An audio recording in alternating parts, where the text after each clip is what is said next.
করবেন, মানুষের সাথে কখনো অভদ্র আচরণ করবেন না। হিন্দু হোক, বুদ্ধ হোক, খ্রিস্টান হোক, মানুষকে মানুষের সম্মান দেবেন।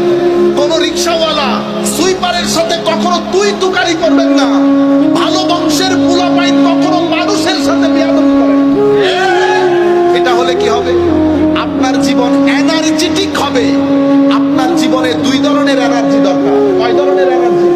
দুই ধরনের। দুনিয়া যদি এখানে থাকেন, এখানে কিছু জিনিস তো আপনার দরকার হবে। টাকা দরকার হবে, খাওয়া দরকার